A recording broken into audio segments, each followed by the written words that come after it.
Tinanggap ko na friends na lang kami ng ex ko. Pero hindi ko inasahang masakit palang makita na may mahal na siyang iba. Ay. Iisa lang kami ng circle of friends ng ex ko, kaya kahit break na kami, halos araw-araw pa rin kaming nakikita. Sabay sa kwentuhan, inuman at gala ng barkada. 2 years kaming naging magkasintahan bago niya ako hiwalayan. Ang sabi niya, wala na raw spark. Masyado na raw kaming pamilyar sa isa't isa, mas mabuti raw na friends na lang kami, kaya tinanggap ko kahit masakit. Hanggang ngayon, nakikita pa rin kami. Hi, hello siya na parang walang nangyari, pero ako, tahimik na lang. Hindi na ganon kasaya dahil umaasa pa rin ako na may balikan pa. Sa bahay namin, parang hindi pa rin siya ex. Hinahanap pa rin siya ng lola ko at si mama gusto pa rin siyang padala ng adobo na paborito niya. Habang sa pamilya ko, parang welcome pa rin siya. Ako naman umaasa na baka isang araw sabihin niyang nagkamali siya sa pakikipaghiwalay. Pero isang araw may pinakilala siya sa barkada, bagong girlfriend niya. Maganda, matangkad, chinita, tahimik ang lahat. Ako, natulalay. Doon ko naramdaman ang totoong sakit. Parang ang dali niya akong pinalitan at sa tuwing nagkikita kami ng barkada, nakikita ko silang sweet sa harap ko at sa mga lugar na dati kaming magkasama. Kung wala na talaga siyang nararamdaman para sa akin, bakit hindi niya ako tuluyang iwasan? At kung may bago na siya, bakit kailangan ko pa rin siyang makita araw-araw? Tama bang maging kaibigan ko pa rin ang ex ko? Umaasang ex. Kita ko yung Ayun. ating karaoke master. Apakasakit. Oo, nasaktan ka eh, no? Nasaktan, parang gutom na gutom nga. Parang ano naman? Hindi nakinig. Okay, simulan na natin. Mama Angela. Ay, ako mauuna. Ako ang una sa listahan. Ako, ang hirap niyan. Ang hirap naman ng sitwasyon mo kasi ang hirap makipagkaibigan kapag iba yung nararamdaman mo pa. 'Di ba? Kung hindi ka pa nakakapag-move on doon, walang friendship na mabubuo doon.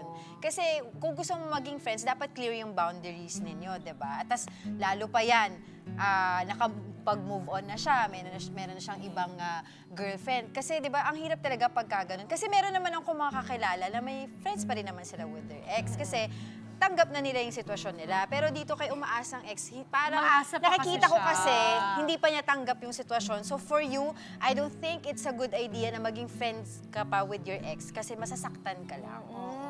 Oo, tama. Agree ako doon kasi umaasa pa. So parang depende sa sitwasyon pala ito kung Yes. pwede ka, kung okay lang na maging kaibigan mo yung ex mo. Eh mukhang hindi pa, sariwa pa eh. Sariwa pa, nasasaktan pa siya. Oo, tsaka to si Umaasa, sabi nga niya, parang please lumayo ka na. Tingin ko, Umaasang ex, ikaw na yung lumayo. Kasi sa kanya wala siyang problema dun eh. Yung ex mo na may bagong girlfriend. Ikaw yung nakakaramdam ng sakit. Siguro ikaw muna yung maglaylo hanggang sa tingin mong kaya mo na. Kasi naniniwala naman ako na dadating ka rin doon. Makakahanap ka rin ng sarili mo. Tsaka kausapin mo din yung ano mo, lola mo, at tsaka nanay mo. Hindi sila supportive sa healing process mo. Kasi ano pa, gusto pa siyang makita. Unless naging sekreto yung breakup ninyo, ha? Na kumbaga parang hindi nila alam ng pamilya. Pero kung ako, nakakatulong kasi mama na ang support group mo also understands yung mga kailangan mo munang pagdaanan bago ka maging totally okay. Exactly. Kaya umaasang ex, ano ba itong dalawang to? O sige, hingin natin ang ambag nitong dalawang to. Naliligaw. Oo, okay, Pakita ko sige. yun. Wala Usapan mo ng natin. karaoke. Usapang ex. Una, may ex ka ba? Wow! Aray! Ba't naman ganyan ka? Aray! Bye-bye! Bye-bye! Next topic, Hindi, yun natin ang Kasi hindi opinion. ko alam kung nagkaroon na ng relationship Meron si naman, Maestro meron na, Jet. Tsaka oo. maganda to Meron. hear from a guy's perspective. Oh, ang tanong, friends ba kayo? Oo. Si Janelle ba yan? Kaibigan mo yung kay friends talaga kami. Sorry, kaibigan friends. ko yan. Okay. Okay, go. What's your ano? Pero ikaw, okay sa'yo maging friends o hindi?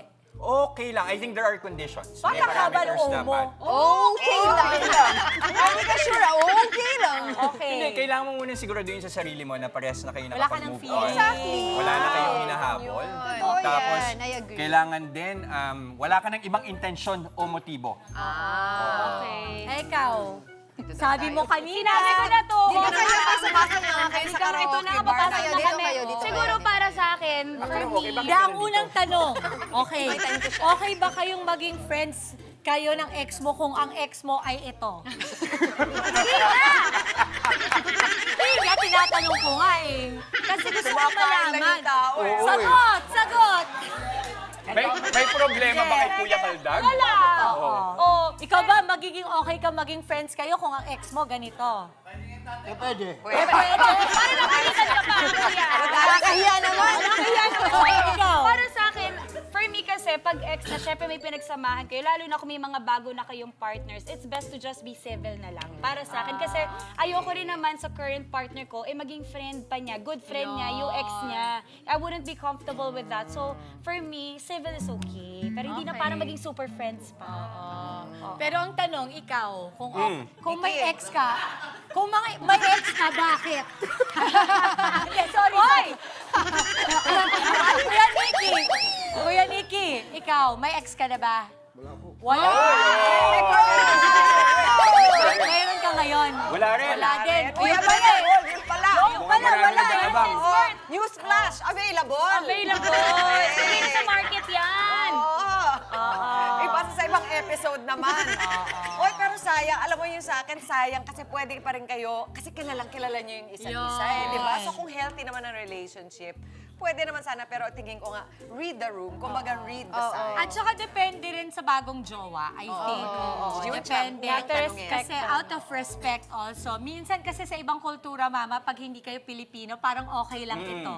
Pero kasi sa Pilipinas, Philippines, alam mo naman medyo ano Philippines. tayo. Oo. Sensitive Depende tayo sa siguro mga kung paano ganyan. kayo naghiwalay. If it's toxic and abusive, para Then, sa'yo, wag then na.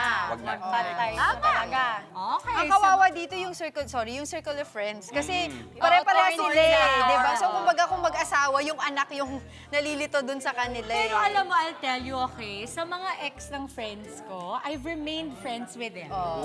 Tapos hindi nila ako pinipigilan na. Oh, dapat kasi wala tumakaibigan talagang ko. kampihan. So, yung iba nag-flourish into a better friendship, yung iba hanggang doon na lang. But I would always send a message, totoo to, alam ng mga ex ng friends ko to, na I would say, blank, wag na lang. Blank, maaaring nagtapos yung relationship ninyo ng best friend ko or ng friend ko, Yes. pero our friendship doesn't have to end there. Don't be a stranger. Yan ang sinasabi ko. Oo, ito. Sa mga gusto pong dumulog at gusto magkaroon ng ex, At gusto magkaroon at gusto ng friend. at humingi ng payo sa kanyang mga issue at problema sa relasyon sa buhay, naku, i-share nyo na po ang inyong kwento. Ayan, sali na sa aming Facebook group, nakapin po yan sa aming official FB page. Abangan po sa Lunes ang isa na namang istorya na ating pag-uusapan, hihimayin at bibigyan ng opinyon dito lang sa Marites! Mga kapatid, Dimples Romana po, maging maalam at may pakialam sa mga napapanahong issue at headlines. Mag-follow na po at subscribe na sa social media pages ng News 5.